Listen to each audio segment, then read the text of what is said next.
ఇలా కార్ ఇచ్చిండు. దాని మీద ఫైనాన్స్ తీసుకున్నట్టు ఆయన. ఎందుకు తమ్మి ఏటా పర్వతాలు నీకు ఎందుకు తమ్మి నా కారు పోతే నా కారు ఇస్తాను, కొత్త కారే కొనుక్కుంటున్నా అని చెప్పాడు. ఇప్పటికి 4 సంవత్సరాలు వెళ్ళిపోతుంది. ఇప్పుడు ఫైనాన్స్ తోటి గుంజుకపోయాడు. దానికి ఎవరు పట్టించుకోవట్లేదు. నోటి మాటతో పైసలు ఇచ్చిన ఆ విషయంలో ఇప్పుడు పైసలు అడిగితే పైసలు ఇస్తలే, బండి అడిగితే బండి ఫైనాన్స్ తోటి గుంజుకపోయాడు. అట్లా. మీ పేరు ఏం పేరు? నా పేరు ఆది వెంకటేష్, మంత్రికుంట మండల్ జిన్నారం, మెదక్ జిల్లా, సంగారెడ్డి డిస్టిక్. ఆయన గ్రామం నల్తూరు, జిన్నారం మండల్, ఏటా పర్వతాలు, తండ్రి మల్లయ్య. ఎన్ని డబ్బులు ఇచ్చినావు? 2,20,000 ఇచ్చిన కారుకి. ఎన్ని రోజులు అయింది? దగ్గర 4 సంవత్సరాలు. తీసుకునేటప్పుడు నువ్వు కారు తీసుకునేటప్పుడు ఎవరైనా ఉన్నారా? ఉన్నాడు. ఎవరు ఉన్నారు? అతను ఉన్నాడు. ఎవరు? కొరకుంట విష్ణు ఉన్నాడు. వాళ్ళూరా మీ ఊరా? కొలరకుంట, మా ఇద్దరు ఊరి కాదు, కొలరకుంట. అతను తీసుకొని వెళ్ళి అడిగిన. అతను కార్ తీసుకున్నప్పుడు డబ్బులు నేను ఇచ్చిన. అతను వచ్చి నాకు చెప్పా, తాత మరి ఆయన కార్ తీసుకుపోయాడు అని అడిగిండు.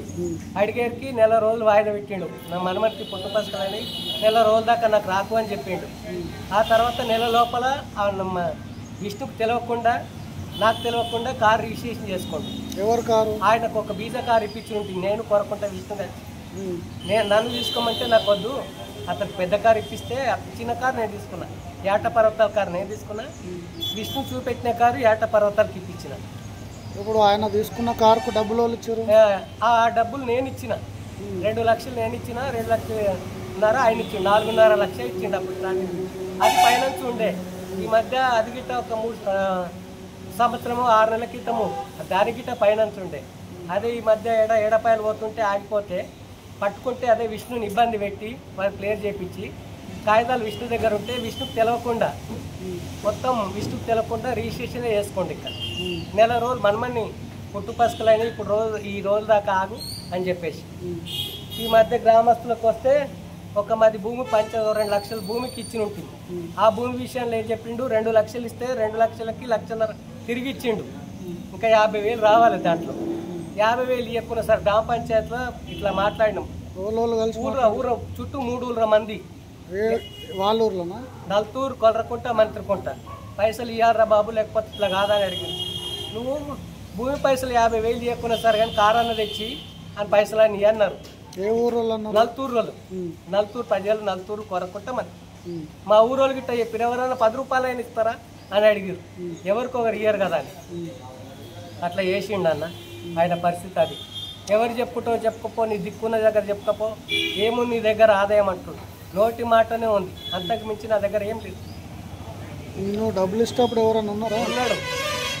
కొలరకట్ట విష్ణు ఉన్నాడు. కారు తీసుకున్నాడు. ఆయన ఏమంటున్నాడు? ఆయన వచ్చితే ఆయన తీసుకొని వచ్చిండు. తాతను సంగతి ఏంది మరి కారు తీసుకుపోయారట. నెల రోజులు వాయిదా పెట్టిండే ఈ కారు రిజిస్ట్రేషన్ చేసుకోవడానికి. లేకపోతే అదే బీజా కారు మేము చేసుకునేవాళ్ళం. మీకు ఏం కావాలి? మాకు కారు అన్నా కావాలి, పైసలు అన్నా కావాలి. పోలీస్ స్టేషన్కి ఏమైనా పోయారా ఈ విషయం? పోయినాం గిట్ట. పోతే వాళ్ళు గిట్ట ఏం పట్టించుకోవట్లేదు. కేసు ఇది అది, ఆడ ఇబ్బంది ఉంది, ఈడ ఇబ్బంది ఉంది అని చెప్పింది ఆమె. పోతున్నాం. ఇంకా కేసు వల్ల ఉన్నది ఆల్రెడీ. ఏ పిఎస్ పేరు? మన జిన్నారం పిఎస్కు. అక్కడికి వచ్చి ఏం చెప్పుకుంటేనా? ఆయన వస్తే కదా, ఆయన వచ్చిన టైంకి ఎస్ఐ వెళ్ళిపోతుంది. ఎస్ఐ వచ్చిన టైంకి పోయినారా.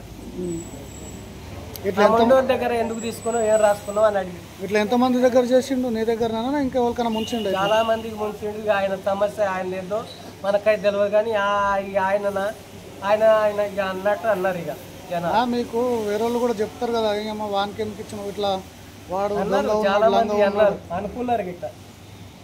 వేరే వాళ్ళకి కూడా ముంచిండు ఇట్లా అని అంటారు కదా. ఇక వేరే వాళ్ళ సంగతి మనం ఏం చెప్పలేం కదా సార్. అన్నీ అనుకున్న వాళ్ళు భగవంతుడు. నేనైతే విమానం తప్పుకుంటా పైసలు ఇచ్చిన. నా వరకు వస్తే చాలు. ఎవరి కోసమో మనకెందుకు.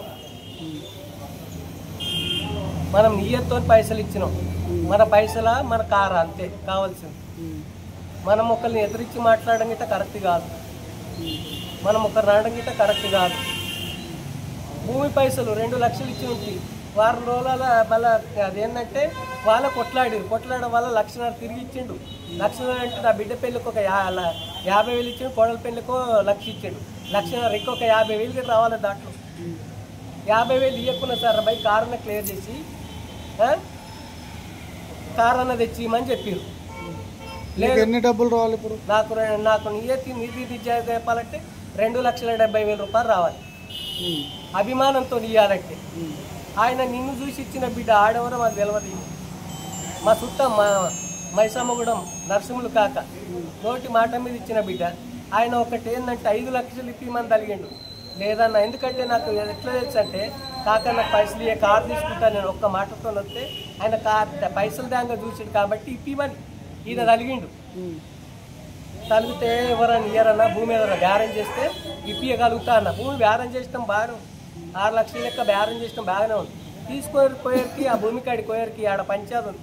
వాళ్ళ అన్న కొడుకే ఏం చెప్పిండంటే ఈ భూమి కాడికి ఎవరు రావు, మా దగ్గర కిరికిరి ఉందని చెప్తే ఆయన రివర్స్ అయ్యాడు, వెనక పోయిండు. వెనక పోతే తిరిగి నా బిడ్డ పెళ్ళి ఉంది అన్న, నువ్వు ఒక మనిషివేనా, అట్లా కాదు లెక్క, నీ వల్ల నాకు పైసలు వచ్చే కాడ మాట ఓడగొట్టుకున్నావు అంటే నా కోడల పెళ్లికి 1 లక్ష రూపాయలు ఇచ్చిండు, నా బిడ్డ పెళ్లికో 50,000 ఇచ్చాడు.